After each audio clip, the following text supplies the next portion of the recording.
Hello, we're on to chapter 7 now. Moving right along. So, this is the introduction to the quantum mechanical model of the atom here. And here's Schrodinger's cat. So, let me pose a question. Which door did you enter today?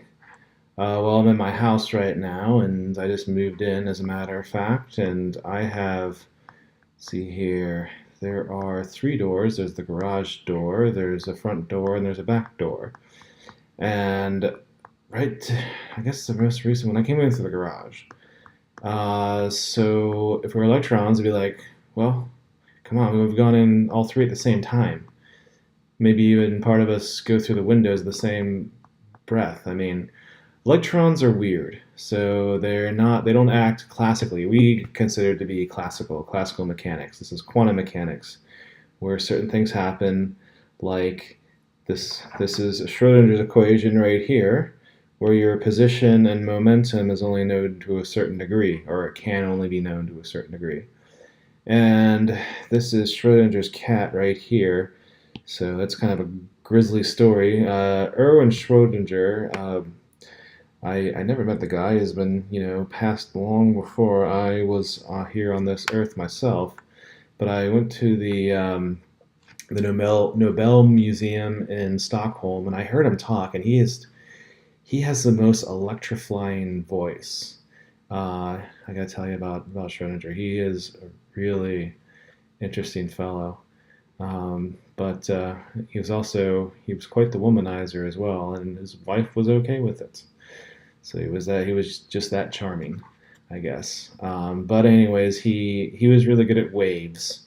That was his thing, and his wave equation. And he was frustrated as he was studying electrons because it's like there's a cat in a box, and attached to the box is a hammer that will kill the cat. But it will only activate maybe, and it's a 50-50 shot it'll activate after I open the box. So what does it say about the box? And only by observing the cat do I get to tell if it's dead or alive. But what's going on when I'm not observing it? So that's one of the things, is that when you observe electrons, you change the way they behave. So we'll learn a little bit more about that. And before we go into that, let's talk about electromagnetic radiation. So you're probably familiar with this.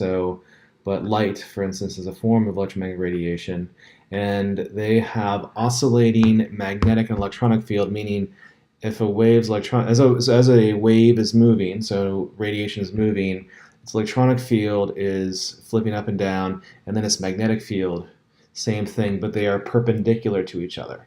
Oscillating perpendicular magnetic and electronic fields. And it's a transverse wave, meaning that the displacement is perpendicular to its motion. So we have 3D, so we can be perpendicular here, and the wave can go here, and it can be perpendicular to both. And so an ocean wave is a transverse wave. So here's an ocean wave comes, you go up, you go down, you go up, you go down, and the wave is going perpendicular to your motion. Sound is known as a longitudinal wave. So the vibrations of the sound go back and forth like this, and the sound wave moves that way. That's a longitudinal wave. So light and other radiation is a transverse wave. So some things here. So with a wave, you have the wavelength. That'd be from crest to crest, or valley to valley, or start to start. And the height of the wave is known as the amplitude. And then here, so light I already told you is waves. Here's different colors. Red light is longer waved. Violet light is shorter waved. And if you were on a boat, there's my picture of a boat, which storm is more powerful, the red storm or the violet storm on the bottom? And the answer, of course, is the violet storm. The violet storm has more energy. So higher frequency means more energy. So, and then just by definition, the wavelength, and we use nu in chemistry, GNU, that's lambda nu. So the upside down y thing, this is lambda. This is new. That's wavelength times frequency equals speed. That's just common sense there. So how long the wavelength is and how many times it goes per unit time, that's how fast it's going. And for electromagnetic radiation, the speed of the wave is the speed of light. Speed of light is about 3 times 10 to the 8th meters per second, so that's very fast. Speed is also distance divided by time, so meters per second. So what is the wavelength if the frequency is 4.62 times 10 to the 14th inverse seconds, also known as hertz? So this should probably be pretty obvious for you. So lambda nu equals c. That means lambda is c divided by frequency. That's an ugly frequency. So 3 times 10 to the 8th all over frequency 4.62 times 10 to the 14th. And if you want to convert to nanometers, you can multiply it by 1 exponent 9 if you want it to be, because the answer is asking for nanometers. So I will do that real fast. Where's my calculator? Here's my calculator.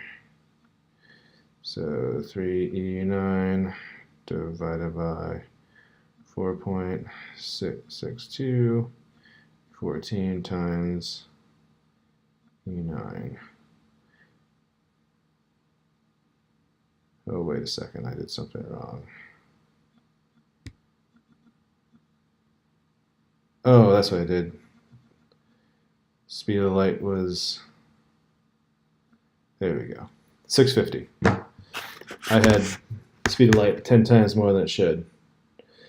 So, now, okay.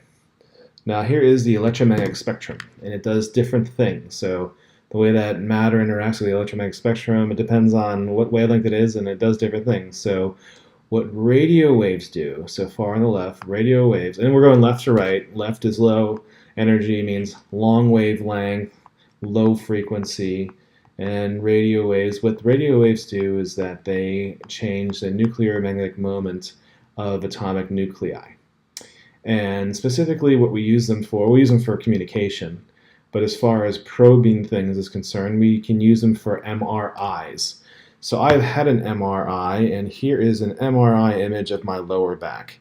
I had an injury there, and you can see this is healthy discs. These are not so healthy discs, and this is my sacrum, this is L5, and this is L4. So you can see I've got some degenerative discs between L4 and L5 and L5 and S, and specifically there's a protrusion there in my, there's a protrusion there, and that, I can tell you that was quite painful. But don't worry, I'm better now. But if you've had an MRI, this was like, they stick you in this tube, and you never knew how tiny it was until you sit in one, and they're very loud, it's hot in there, or it's either too hot or too cold, and it sounds like this. You hear ka-chunk, ka-chunk, bah, bah, ka-chunk, ka-chunk. So what they're doing there is there's magnets moving around, the ka-chunk, ka-chunk, they're moving magnets, and when the magnets align, it aligns your hydrogen atoms all with the field, and they're shooting it with radio waves. And I think they detected either they obviously detected the radio waves excite hydrogen atoms, and then they emit the radio waves and detect the radio waves, and from that it's a map, it's a three-dimensional slice. So they slice you apart and they say, okay, where are your hydrogen atoms? And from that they can discern different types of tissue. So they're probing, they're basically looking at how many hydrogen atoms you have and where they are in your body. And from that, I'm not a radiologist. I can tell that's a spine. I can tell what discs are fine and which ones are not. So of course there's people that are trained much better than our eyes, or my eyes at least, and maybe you are a radiologist or a future radiologist, and good for you. Come back and take me out to lunch then. So we can probe inside the body without slicing it open. And radio waves are completely harmless. I mean, one of those things that you hear, cell phones causing cancer. Cell phones don't cause cancer. It's pretty much physically impossible for cell phones to cause cancer. And the reason for that is that cell phones don't have enough energy to ionize electrons. So you can get hit with all the radio waves, all the microwaves, all the infrared light you want. So using left to right, and only when you get to ultraviolet light, then it becomes what's called ionizing radiation. So what does a jumping bean do? It jumps. What does a kicking mule do? It kicks. So what does ionizing radiation do? It ionizes. How do you ionize? You make charged particles. How do you do that? By kicking off electrons. Ultraviolet light and X-rays and gamma rays are strong enough they can rip off electrons from atoms and molecules. And then they become highly reactive, and then they can react with things. If your DNA is altered from an ion, and if it's repaired improperly, then a mutation can happen, and if it's a specific mutation, a cancer cell can form. So that's how you get cancer. And different chemicals can mutate your DNA. They're called mutagens and carcinogens. So all mutagens are carcinogens. Not all carcinogens are mutagens, though. So some things can just cause cancer, not necessarily mutate the cancer or the DNA. So anyway, so radio waves cause the nuclear magnetic moment of nuclei to shift. What do microwaves do? We talked about this before. They make molecules rotate. What about infrared? Infrared makes things vibrate. So when you can feel like hot fire, you're feeling the infrared light. What you're doing is you're making your molecules vibrate, and then by collision, increase the translational kinetic energy. Visible light, we will talk about more as we go along. What these do is they affect the energy of the electrons. So these cause the energy of the electrons in the atoms and molecules to jump up and down. So red light is from small excitations, and violet light is from big excitations. Just so you know, infrared can deal with electronic, as can ultraviolet, but those are going to be the high infrared and the low ultraviolet. Ultraviolet is an ionizing radiation, and ultraviolet causes large jumps in the electrons or kicks them out. X-rays and ultraviolet light can only get electrons that are on the surface of the atom. X-rays can go deep down. They can cause electronic transitions and or ionize core electrons and valence electrons. Gamma rays, so electron energy levels, we'll learn about electron energy levels soon. Gamma rays do the same thing but for nuclei. So they do that, so the protons and neutrons have energy levels just like electrons, and that's what gamma rays deal with. They deal with excitation and de-excitation, excitation and relaxation of protons and neutrons. So we go from low energy to high energy, and we've already mentioned the ionizing effect. So talk on your cell phones, text all you want, whatever, don't worry about it. Just don't do it while you drive or if you're in a wahoo crossing the street.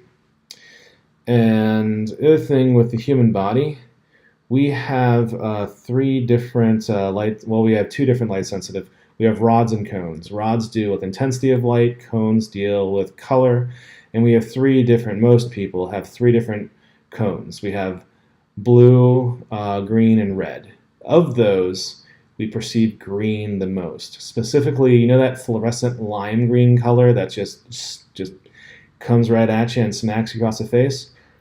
It's so powerful because that's what we see the best. And it's also the most intense light coming from the sun. So go figure that. We have a green star, like a lime green star where the peak of the spectrum is, and that's what we humans see the best. So for partially about with humans, we have an issue.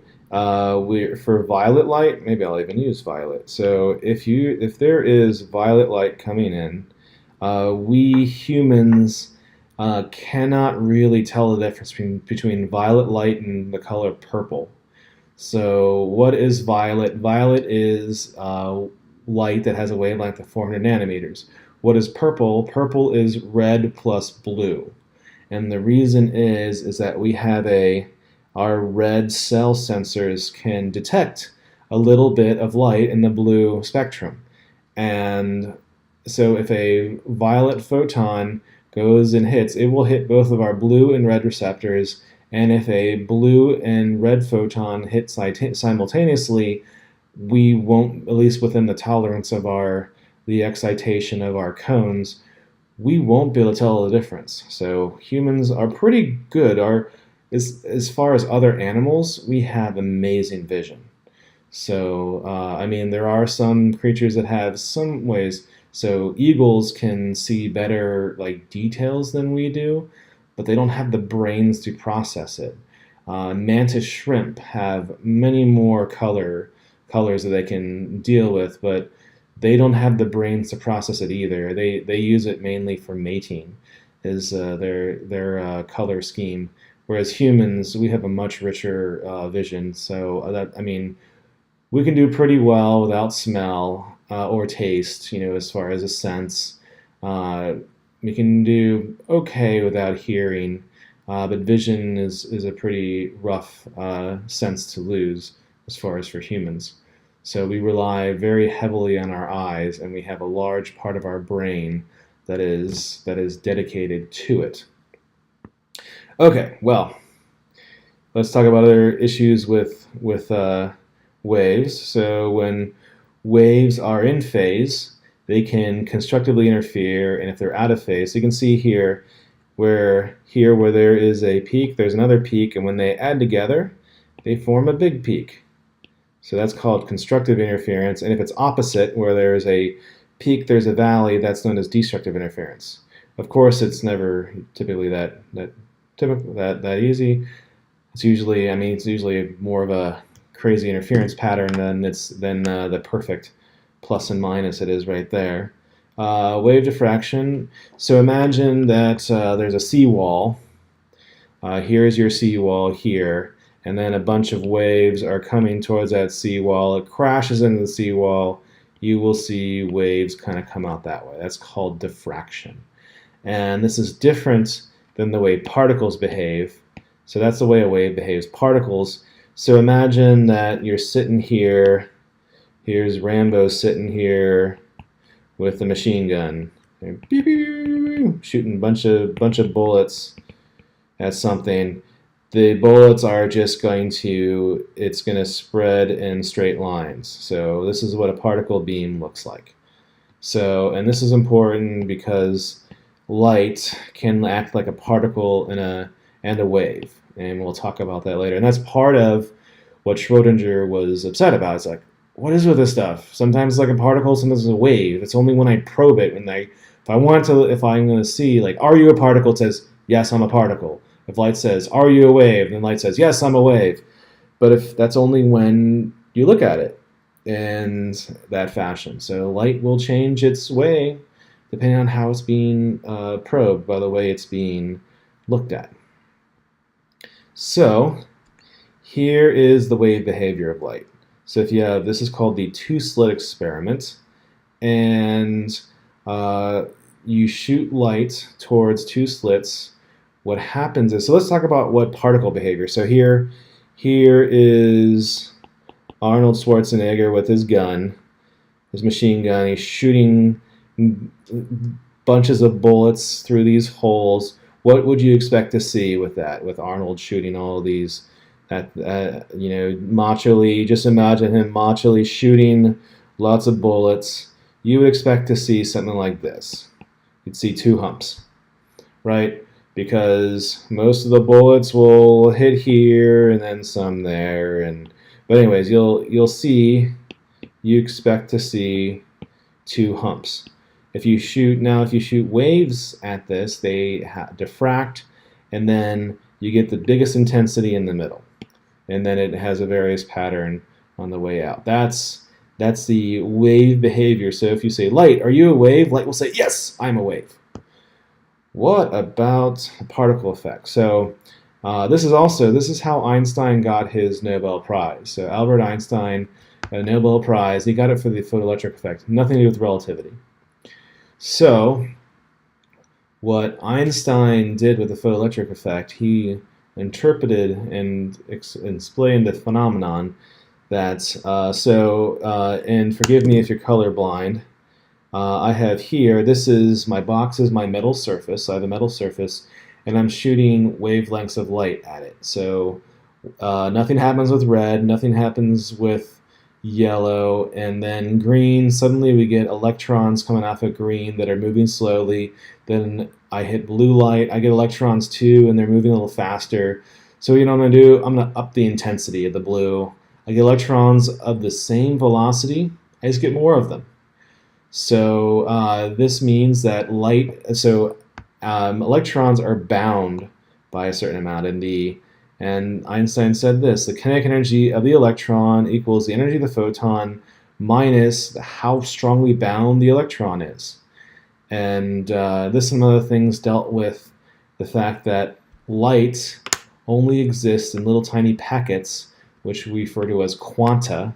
So there can be just one. So quanta, there are quanta of light, and the quanta of light we call photons. And photons and light, what do photons do? Well, they carry the electrostatic force. That's one of the things that they do. They are the essence of electromagnetism right there. And the other thing I mentioned with cell phones and cancer, so you hit radio waves on something due to the photoelectric effect, there's no ionization. That's not, radio waves can't ionize anything. You can sleep in an MRI. Can you imagine how dangerous certain things would be if that's deductive reason. Let's use inductive reason. Let's say that cell phones do cause cancer. Who's going to be at risk? Well, they didn't use radio waves. They use microwaves.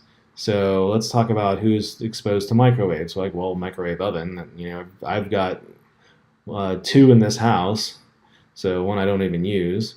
So, the inventor of the microwave oven was using radar uses microwaves, and he had chocolate bars in his pocket, and the microwaves melted the chocolate bars because same idea, causes them to rotate, and by collision, transitional energy, more temperature. And he goes like, wow, if I could melt chocolate with this, I could cook things with it. And he invented the microwave oven. So that means anyone who works around radar, so like Navy vessels, and if you've been to a Navy vessel, they have these huge radar towers. People that work around airports, people that maintain those things when they're on. I mean, it would just be cancer, cancer, cancer. But you know, of course it doesn't cause cancer. It's one of those duh things. But some people, it's like you'll see in the news, like, well, there's no scientific evidence that would suggest that any process would cause cancer. Like, yes, that means they don't cause cancer. So they don't even talk about the logic with that. Anyways, all right, well, back to this stuff. And then we have another equation. The energy of a photon is equal to Planck's constant, h, times the frequency, or if you want to substitute frequency for c over lambda like we did before, for that there. So c being the speed of light, lambda being wavelength. Then Planck's constant is 6.626 times 10 to the minus 34 joules times second. Okay, well, let's do this, another example of this.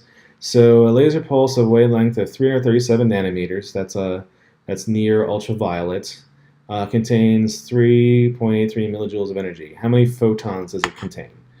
Okay, so let's figure out the energy of the photon, do the energy of the photon, and then we'll get the total energy divided by the energy per photon. It'll give us the number of photons. And how did I get that equation? This is considered to be common sense. So if I have $10 and an ice cream cone costs $1, how many ice cream cones can I buy? Well, it's 10 divided by 1. I can buy 10 ice cream cones. Like, where did you get that equation? It's just the principal divided by cost per item. So, let's say ice cream cones costed $2. How many ice cream cones can I buy with $10? 5, right? So, okay, let's change it. Instead of money, I have this much energy. So if I find out the energy per photon, I take this much energy, I divide it by the energy per photon, and then I get the number of photons. So that is considered to be common sense in the world of science and math. So, okay, let's do this. So then we got to figure out, we know the total energy is, now the energy per photon. Energy per photon is h nu, and we are given it's hc over lambda. So 6.626 times 10 to the minus 34 joules times second. Speed of light, 3 times 10 to the 8th meters per second. Wavelength is 337 times 10 to the minus 9. That's for the nanometers. Meters. And we put this on our calculator. Oh. All right, 6.626 e minus 34 times 3e8 divided by 337 e minus 9. And we have 5.9. So energy per photon is 5.90 times 10 to the minus 19 joules. So now we have 383, so number of photons is 3.83 times 10 to the minus 3 joules divided by 5.9 times 10 to the minus 19 joules per photon. And 1 over photons is, so it's here, 3.83 e minus 3 divided by the answer. And we get 6.49 times 10 to the 15 photons. So it tells you, just like atoms, photons are really small. You can zoom in and look at that later. Oh, dropped my pencil. You can look into that later if you want. See what I put in my calculator. And same idea with this one. So laser pulse, so pause it if you want to do the experience. If not, just watch me as I do it. But I do the same thing in my class. Well, I mean, I make my students work, but you can do this too at home. Okay, same idea. E equals hc over lambda equals 6.626. That's 10 to the minus 34. That's a 34 joule times second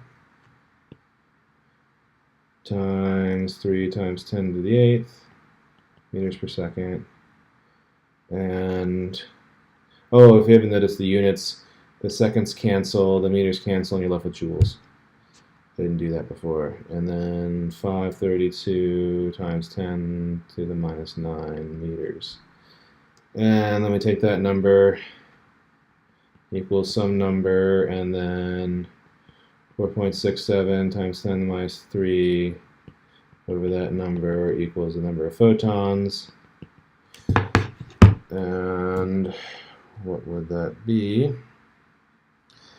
That would be 6.626 e minus 34 times 3eh divided by 532 to the minus 9 power, and then 4.67 e minus 3 divided by that answer, and we get 1.25 times 10 to the 16. Which is this one there. So try it at home if you dare. Okay, and we are done with this first lesson. Hang tight for the second one.